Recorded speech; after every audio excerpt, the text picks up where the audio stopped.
I plan on playing Poison Spark for the upcoming 2.0 Settlers reboot. Let's go into my plans for how to make this happen. I spent a good amount of time testing out the limits of Poison Spark by pulling off any extraneous costs while still respecting the build's archetype of being a sturdy defensive character that has a respectable amount of dot-capped damage.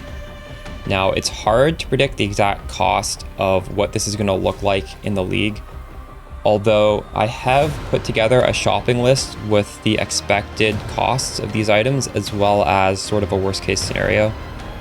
And you can expect to pay roughly between 50 to 130 divines to get going on Poison Spark. And do keep in mind, this is going to be a very powerful build capable of doing pinnacle style content.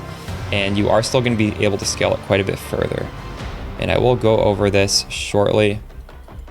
But since obviously you can't play Poison Spark day one, you shouldn't.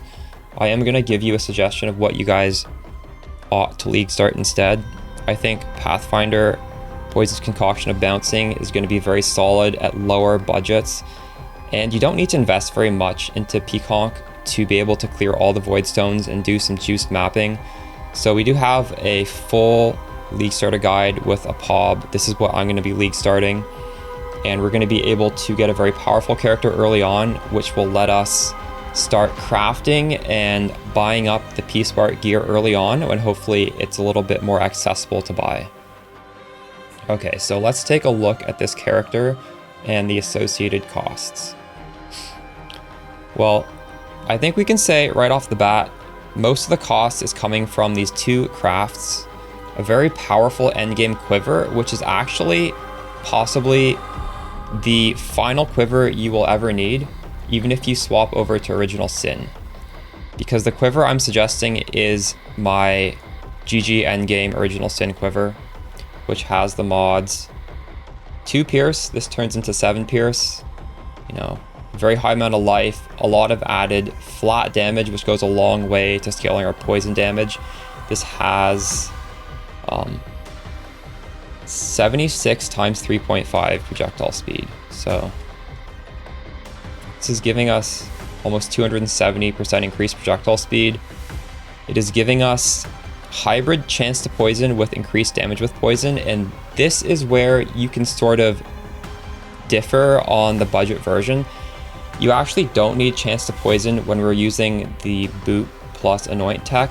However, this is a hybrid mod that also gives you increased damage, which is very nice. So you could just craft this anyways and you'll future-proof yourself.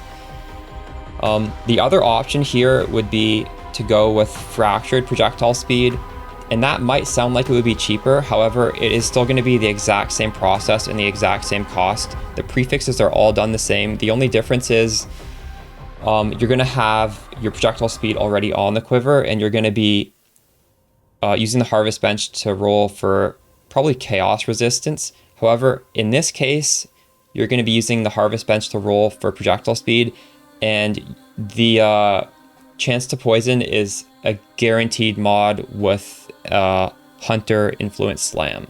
So it's your choice whether you want to go with the complete endgame quiver, or maybe you don't even plan to swap to Original Sin and you could go for some res instead, but then you're losing out on the increased damage. So for this really big craft, I have a link to the timestamp in Poison Spark video I put out a week ago, which is, you know, just no compromise, super high-end budget Poison Spark, and that has all of the crafting links we'll actually be needing to use. The next big craft is the large cluster. Now, if you look at our large cluster, it is increased effect. We want to get attributes. The build is pretty attribute starved. Obviously, cast speed's very huge for Spark, and the other prefix, you could get life, you could get damage. You could also go for res instead of +4 to all attributes, and then you can get your attributes elsewhere. There is a link to the exact timestamp in the same video for how to craft the large cluster. The cost is probably going to be similar to the quiver. So a little tip here, I think crafting the quiver earlier is better because the quiver uses on average 2 veiled orbs to finish it, and that's a large portion of the craft. On league starts, generally a lot of people are running Syndicate and they're going to sell their veiled orbs for much cheaper. For example, right now in the league, I believe veiled orbs are 15 divines, but on the Settlers 1.0 league start, they were around 1.5 divines. So you can save a lot of money and potentially make the swap earlier if you're just able to get those veiled orbs for cheap.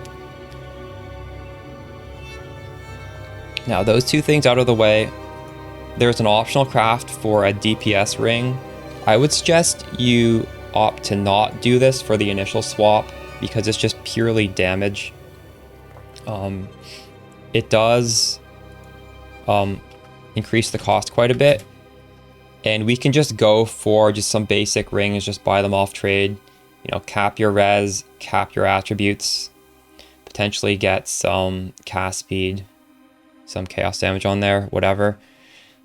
That will really make the swap a lot cheaper for you. But if you do want to go all out on the ring craft, again, there is a YouTube timestamp on exactly how to craft your GG final ring. These are the majority of the cost of the build. Let's look at the rest. So we're going to be using a Defiance of Destiny. This is just a very tanky amulet. This is a T0, so we really don't know how much this is going to cost.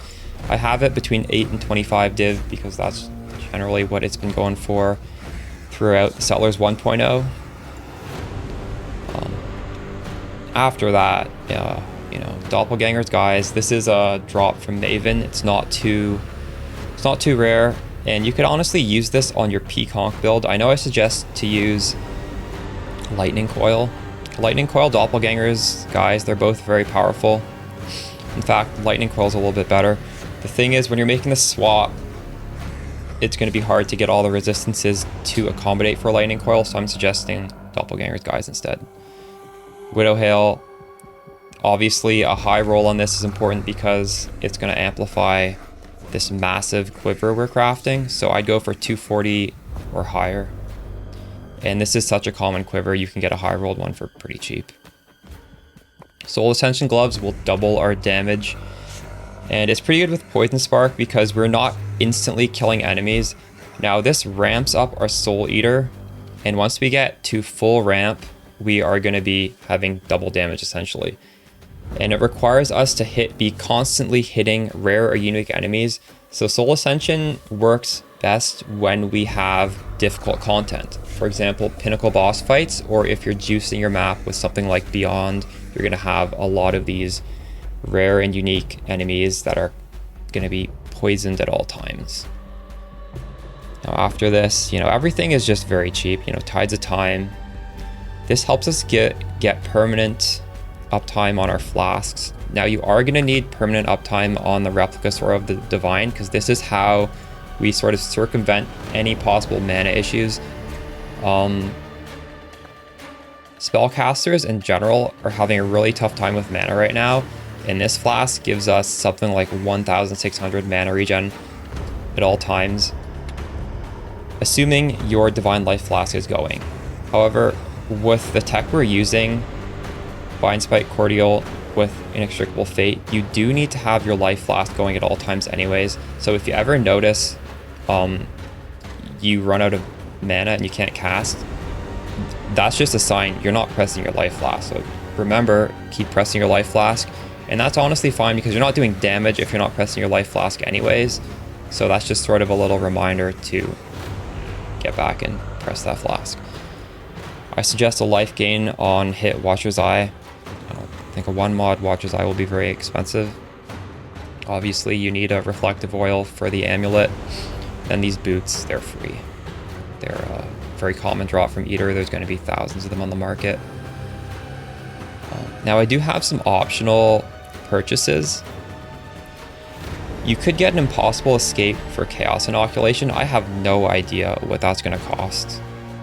But essentially, you can look at my other Poison Spark videos to see what that would look like. Basically, you're going to get an additional curse. You're going to get a lot of damage through this node. You're going to get some mana reservation here, which might let you drop the small cluster that gives us the mana reservation efficiency. And in order to use this additional curse, I do have a little note down here. So you could either get a Despair Corruption on your glove, you could get a Temporal Chain Corruption on your gloves, or you could just use a 4-link with Temp Chains, Despair, Arcanist Brand, and Hexbloom, and you'll just have to press it every once in a while, and the Hexbloom will spread it across the map just fine. These other optional buys, a Thread of Hope large cluster right here. It's not too expensive, so I'm just including it in the POB.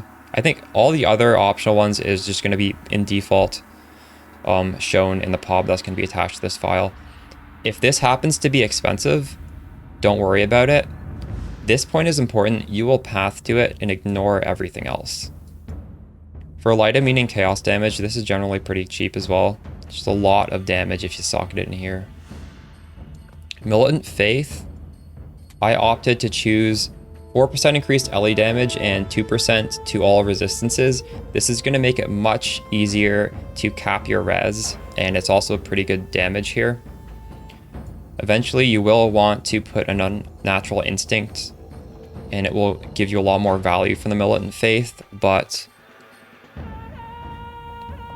that's pretty expensive, and it's not very important, so we did cut that out of the initial swap. As for these clusters, they are both very cheap. You can just look in the POB. I'm not even including it in the cost. And yeah, that's it. It's pretty simple. There's also some notes over here. I think this can be a pretty simple video.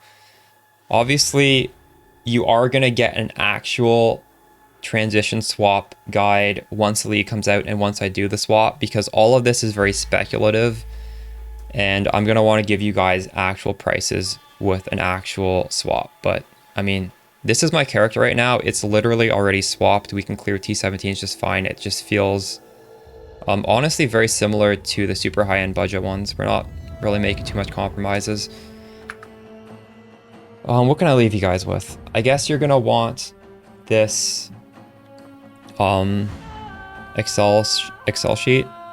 I'll try and port this over to an online Google Docs.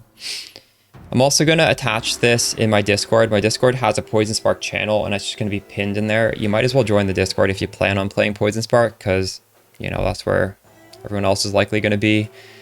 And you'll get some up-to-date info in there.